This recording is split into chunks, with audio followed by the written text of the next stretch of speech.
สบายดีพี่น้องทางในและทางนอกคนลาวเฮาทั่วประเทศมื้อนี้ค่อยจะมาฝากคำคิดคำเห็นไปหาพี่น้องม่งลาวม่งทั่วประเทศหรือว่าทั่วโลกเราจะมาเว้าเรื่องพี่น้องลาวม่งมีแนวคิดที่จะแยกดินแดนคิดว่าประเทศลาวครึ่งนึงเป็นประเทศม่ง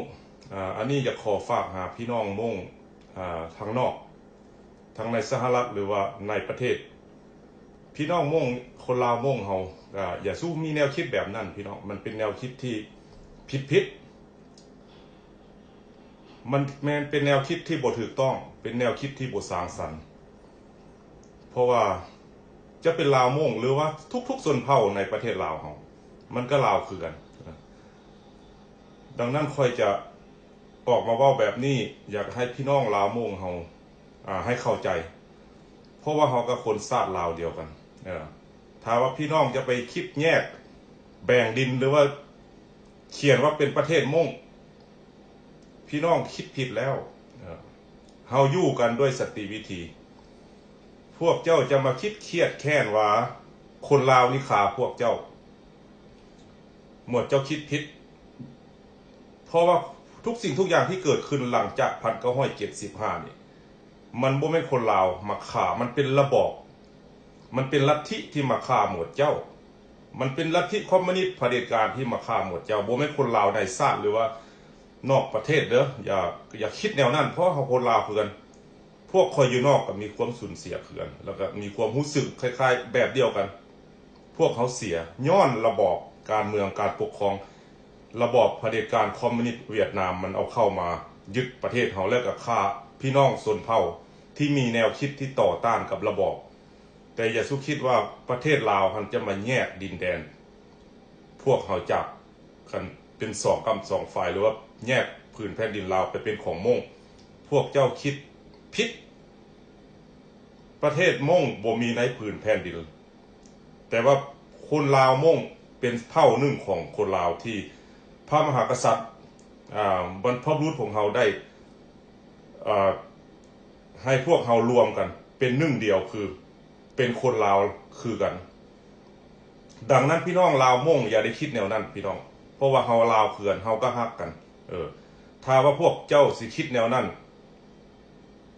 มันมีการสูญเสียหลายกว่าจะได้แทนที่จะพวกเขาจะช่วยกันปุ้มลุมกันขับไล่ระบอบเผด็จการออกจากผืนแผ่นดินลาวเฮาเอาประชาธิปไตยขึ้นมาประชาชนลาวเฮาทุกชนเผ่าจะได้อยู่เย็นเป็นสุขร่วมกันแต่ว่าแนวคิดของลาวม่งพี่น้องม่งของเฮาคิดที่จะว่าจะไปแยกผืนแผ่นดินไปเป็นของประเทศม่งเศร้าคิดซะมันเป็นแนวคิดที่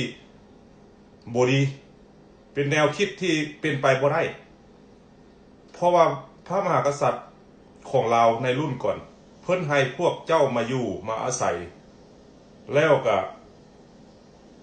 ให้เป็นคนเสื้อชาติลาวเป็นส่วนเผ่าม่งคนลาวเฮามีน้ำใจต่อกันซึ่งกันและกันถ้าว่าหมวดเจ้าคิดแยกผืนแผ่นดินหมวดเจ้าคิดผิดค่อยขอฝากความคิดแบบนี้ในความรู้สึกของคอยแนวนี้ฝากถึงพี่น้องลาวม่งทุกคนเพราะว่าพวกเฮาฮักกันแพงกันพวกเฮาเป็นเสื้อชาติลาวเพื่อนถ้าบ่เสื้อหมวดเจ้าเบิ่งในพาสปอร์ตของหมวดเจ้าการเดินทางของหมวดเจ้าเขาสิถามเจ้าว่าเจ้าเป็นคนชาติใดเขาจะถามหมวดเจ้าว่าเป็นคนชาติลาวมันเป็นแนวนั้นให้หมวดเจ้าเข้าใจเพราะว่าลาวเฮามันมีหลายส่วนเผ่า68ส่วนเผ่า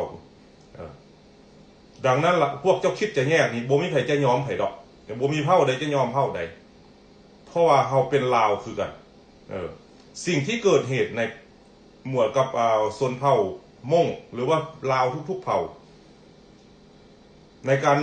เสียหายของพวกเฮาหลังจากคอมมิวนิสต์เผด็จการนี้เข้ามายึดอำนาจครองประเทศลาวเฮาแล้วฆ่าทุกชนเผ่านั่นแหละบ่ว่าเผ่าใดดอกที่บ่ยอมโตกับเขาต้องฆ่าทั้งนั้นแหละดังนั้นการสูญเสียมันเป็นของทุกคนมันบ่แม่นของผู้เดียวลาวม่งเขาก็สูญเสียลาวได้ก็สูญเสียทั้งหมด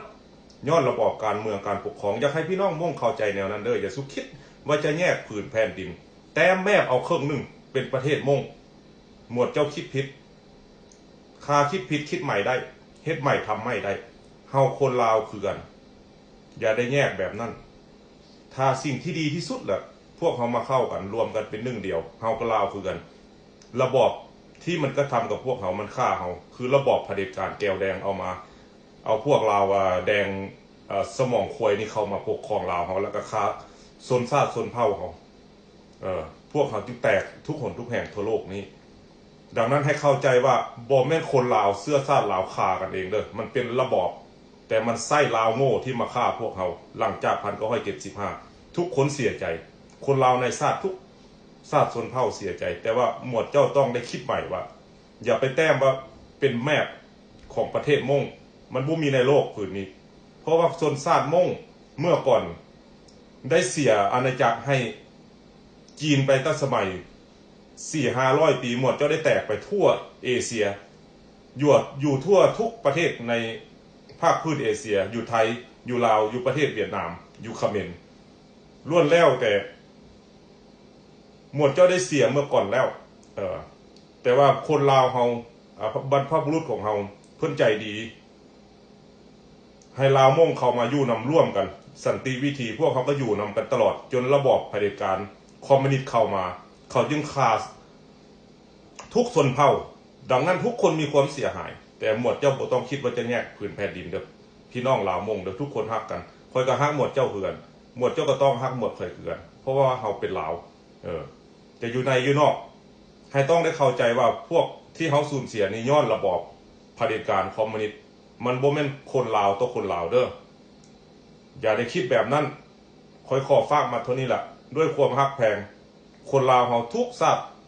ชนเผ่าในเมืองลาวหรือว่าอยู่นอกเฮาลาวคือกันเด้อให้เข้าใจแนวนั้น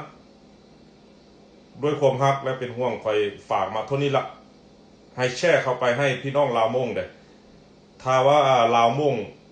ผู้ใดเว้าภาษาม่งได้แปลให้เขาเจ้าฟังได้เพราะว่าคอยเว้าบ่ได้เว้าได้แต่ภาษากลาง